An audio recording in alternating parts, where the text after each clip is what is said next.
Hello, so I wanted to share with you today how I revise science, and for your reference I do separate science and I do higher as well.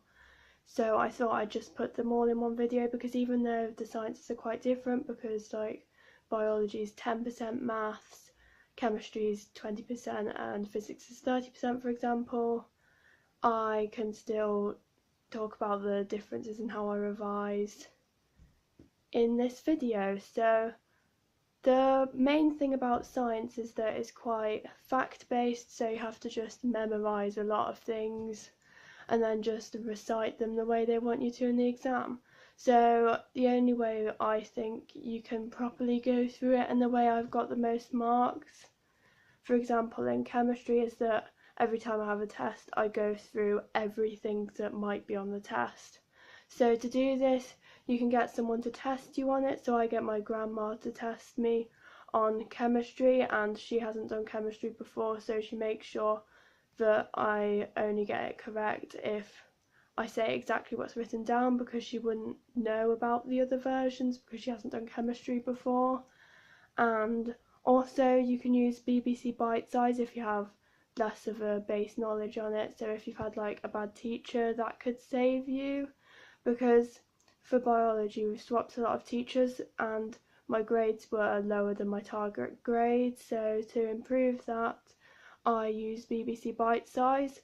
But it's important in revision to make it work for you, so sometimes people like to read it out, or for this I just put it onto PowerPoints and made it put up one fact at a time, and then I also had the glossary of all of the keywords and I made it put up the keywords so I could then think about what I thought the definition was, and then I could see the definition, so it's a bit more active than just reading through BBC Bite Size. But if you know about it already, then I suppose you just can read through it. And I also like to use Seneca, which is a free website. You get an account and it teaches you in a less detailed way, but then it tests you on it as well, so by the end you understand it more. And throughout going through the content, I like to write down the key facts that are a bit more complicated that I might struggle to remember, so then I can use that to read through on the day to make it more likely for me to remember it. And also I like to write down the topics that I'm struggling with a bit more, so then I can watch a few videos on it or something, or go see my teacher about it. Or if your teacher sends round something to ask what you want to do in the revision lesson, you can write it down on that, and then you can go through it more and get it to the same standard as your other work in science. If you have a science that's lower in ability than your other sciences for you, then I'd recommend watching an entire summary of the topics or reading through the topics, and then you write down all of the ones that you really don't understand so you can focus on them.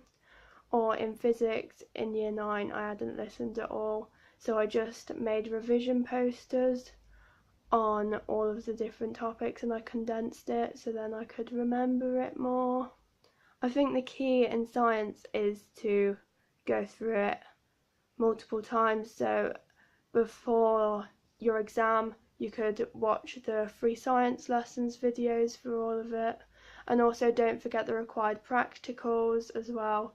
So to learn the required practicals you can rewatch them. There are many different YouTube channels that demonstrate them, and then you can just rewatch the required practicals and refresh your understanding. But please remember that the required practicals are often applied to different situations, so it's the same kind of thing, but just like they might have changed the chemicals in it or something.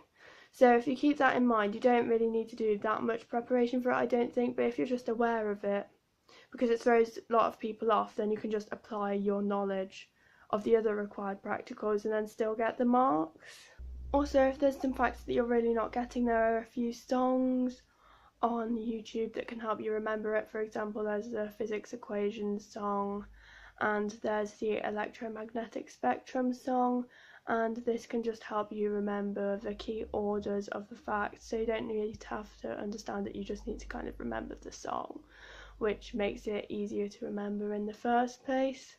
And then after you've gone through all of these topics a few times, you can repeat it over like a few days. Like if you do it a month before the exam and then you repeat it like 2 weeks before, and then, or whenever you want to, really, is your kind of timings, whatever works best for you. Then whenever you're ready, you can move on to practice questions. So you can practice them. There's lots of different practice papers you can do online, or there's not actually that many because it's for the new GCSE, but if you use some from different exam boards, or we've used, like in chemistry, we used one for combined science, but it was more of a focus on chemistry, but it was combined science questions because they're just a bit different.